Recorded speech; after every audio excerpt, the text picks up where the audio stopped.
Bonjour à tous, on se retrouve aujourd'hui pour un tout nouveau numéro des News Télé et aujourd'hui on va parler du grand retour d'Interville sur France 2, générique, nouveautés, rôle des animateurs, ville et date de diffusion. Voici tout ce qu'il faut savoir sur le grand retour d'Interville et on en parle juste après le générique. C'est parti, c'est juste après ça.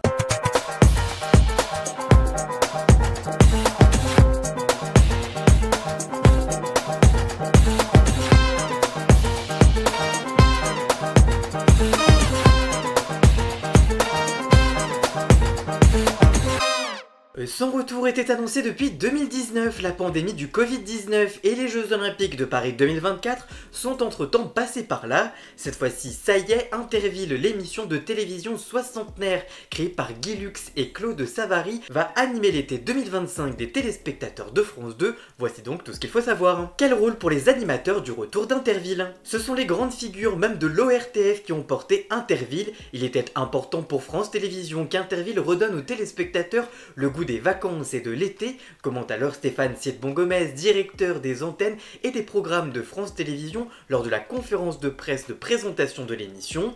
Pour viser cet objectif, Nagui s'est entouré de ses proches, à commencer par Bruno Guillon, qu'il produit dans Chacun son tour chaque jour et avec qui il a présenté Votre vie en jeu, une expérience qui a fini de convaincre les deux animateurs de France 2 de relancer ensemble Interville.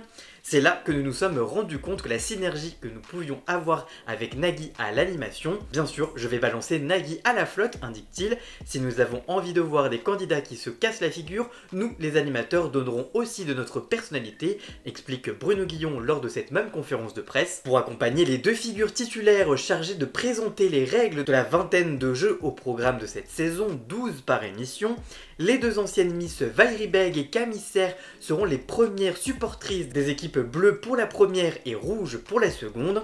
Telles des coachs, elles pourront conseiller les équipes sur la stratégie à adopter, le choix des profils tantôt agiles, plutôt costauds, à aligner sur les épreuves et à faire réagir après leurs prestations. Je serai là pour créer un lien entre les téléspectateurs et les candidats bleus et surtout déstabiliser l'équipe rouge, résume Valérie Bègue, impliquée depuis 2020 dans le retour du format. Avec Camille Serre, Valérie Bègue usera également, à n'en pas douter, de sa mauvaise foi pour influencer les décisions de Yoann Rioux, qui succède à Robert Wurtz dans le rôle de commentateur auquel il se prête déjà depuis quelques années sur la chaîne L'équipe et arbitre également. Il espère ne pas être trop débordé par les réclamations qui sont monnaie courante dans Interville. Heureusement cette année, c'est une nouveauté, il pourra compter sur la VAR, l'arbitrage vidéo permettant de revoir une action au ralenti sous plusieurs angles, comme en football donc, et un assistant en régie pour l'assister dans son rôle d'arbitre. Avec la production, nous avons passé au peigne fin les règles des jeux, mais moi, vous me connaissez, je n'arrive même pas à arbitrer ma propre vie, a-t-il ironisé. Il faut dire que Yoann Rioux est désormais habitué des programmes de divertissement à la télévision. Il a notamment participé à Danse avec les stars sur TF1, Au Traître et Pékin Express sur M6. Pour que la fête soit totale, Magali Ripoll, musicienne et chanteuse dont N'oubliez pas les paroles, sera chargée de l'ambiance musicale, un rôle assuré par le passé par Philippe Corti ou encore le DJ américain Big Ali. Quelles sont les villes participantes pour le retour d'Interville? Saint-Amand-les-Eaux du Nord se succédera-t-elle à elle-même, vainqueur de la dernière édition d'Interville? Face à Dax dans les Landes en juin 2013, la commune remettra son titre en jeu en 2025. Le 17 juillet prochain, la finaliste malheureuse de la première édition du jeu en 1962 défiera dans un derby du Nord la ville voisine de Waller-Arenberg sur ses terres.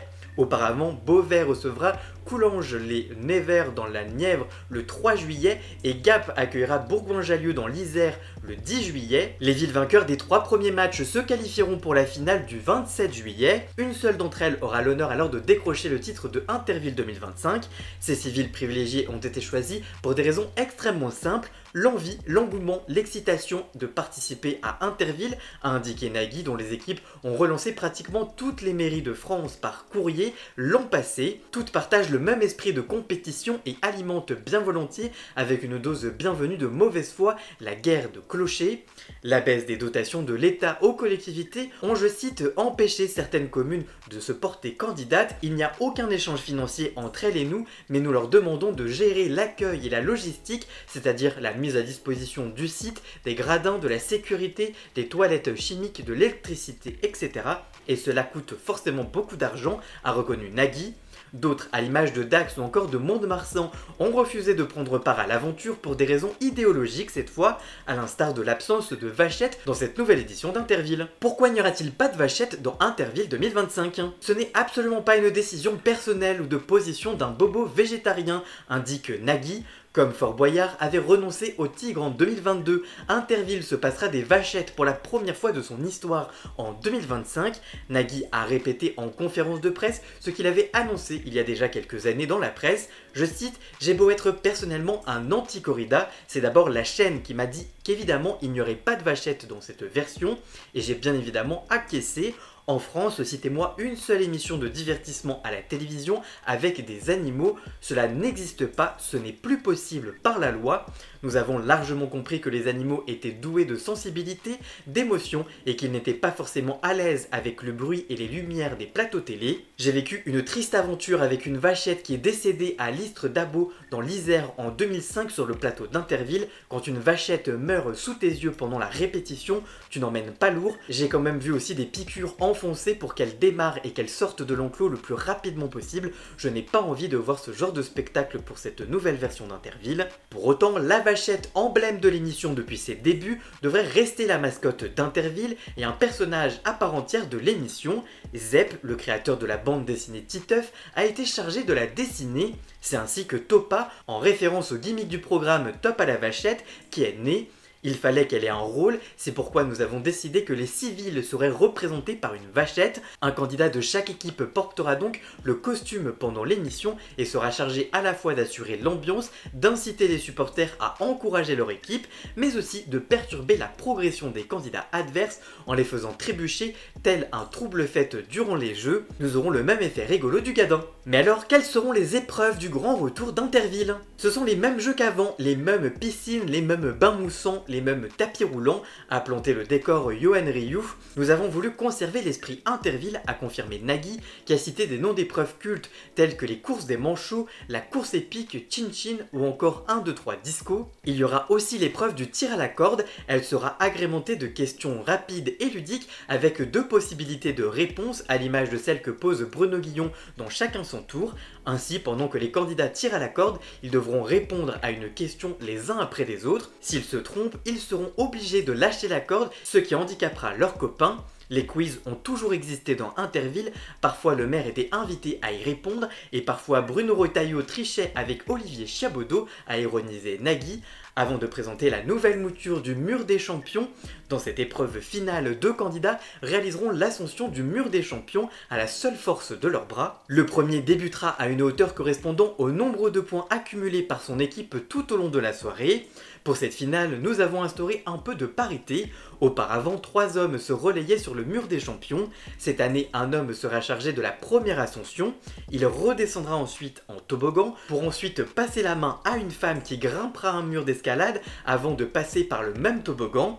Enfin, le dernier relayeur montera le mur des champions. Le premier arrivé au sommet actionnera alors sa couleur et au feu d'artifice rouge ou bleu se déclenchera pour officialiser le nom de l'équipe victorieuse. Les jeux n'ont qu'un seul but, a martelé Nagui, divertir les téléspectateurs. Pour être certain que l'effet recherché soit attendu, la production a procédé à des répétitions dans les studios de la Plaine Saint-Denis. Nous avons reconstitué les épreuves afin de voir ce qui fonctionnait ou ce qui ne fonctionnait pas. Par exemple, sur Elastifoot, nous avions par souci de modernité mis des casques en réalité virtuelle afin de perturber la progression des joueurs. Au bout d'un quart d'heure, nous nous sommes emmerdés, ce n'était pas drôle, c'était la fausse bonne idée par excellence. Nous sommes donc revenus aux fondamentaux, faire en sorte que les joueurs soient empêtrés l'un avec les autres et s'empêchent mutuellement de progresser sans artifice, et c'était bien meilleur. Quel générique pour le retour d'Interville ? Et la musique a été un sujet qui a fait beaucoup débat, a lancé Nagui au moment d'évoquer le générique de cette édition 2025 d'Interville. Pour des raisons de droit, il n'a pas été possible d'utiliser le générique comprenant les célèbres paroles Shananana. Dans la version 2025, nous avons donc voulu garder Shanana pour les paroles, mais avec un autre air. Pour ce faire, l'animateur de Taratata a fait appel à 2 membres du groupe Offenbach. Dans ce projet Offenbach, il y a 2 garçons, l'un s'appelle César de Rumel, l'autre Dorian Lux, qui était aussi le petit-fils de Guy Lux, a précisé Nagui. Très vite, le musicien a accepté ce défi afin de rendre hommage à son grand-père et envoyer au producteur le son d'une guitare qui pourrait créer une ambiance de foule de stade et donner envie à un public de le reprendre en chœur, un peu à la façon de Seven Nation Army des White Spirit. Nous avons donc diffusé le son de Dorian Lux au public de N'oubliez pas les paroles en les faisant chanter Shanana par-dessus, et cela a donné le nouveau générique d'Interville. Après l'avoir enregistré en à peine 4 minutes 12, tout le monde avait déjà l'air en tête, s'est réjoui Nagui en évoquant la musique qui ouvrira donc les 4 premières soirées d'Interville. Quelle date de diffusion pour le retour d'Interville? Interville 2025 sera diffusé en première partie de soirée chaque jeudi du mois de juillet 2025. La première sera tournée et retransmise en direct de Beauvais dans l'Oise sans time delay, révèle Nagui le 3 juillet. Le 10, l'émission se déroulera à Gap dans les Hauts-de-Seine. 2 soirées les 17 et 24 juillet, jour de finale, auront lieu à Waller-Arenberg dans le nord sur le site des mines d'Arenberg. En tout cas, vous, que pensez-vous de ces nouveautés? Allez-vous regarder l'émission lorsqu'elle sera diffusée? Dites-moi tout ça dans les commentaires, je vous lirai bien évidemment. Voilà, j'espère que cette vidéo vous aura plu et informé. Si c'est le cas, n'hésitez pas à la liker, à la commenter, à la partager sur les réseaux sociaux, à me rejoindre sur tous mes réseaux sociaux à moi. Tous les liens sont dans la description. Vous pouvez également cliquer sur le bouton rejoindre afin de prendre un petit abonnement de 3 € par mois pour me soutenir. Vous pouvez également faire un don du montant que vous le souhaitez pour m'aider financièrement. Vous pouvez aussi vous abonner gratuitement à cette chaîne YouTube. Ça me soutiendra déjà énormément, notamment au niveau de l'algorithme. Dans la description, vous retrouverez également tous les liens pour retrouver Jason alias Ian Scott pour la musique de fond et le générique de cette vidéo, et on se retrouve très vite pour une toute nouvelle vidéo. À très bientôt, ciao ciao.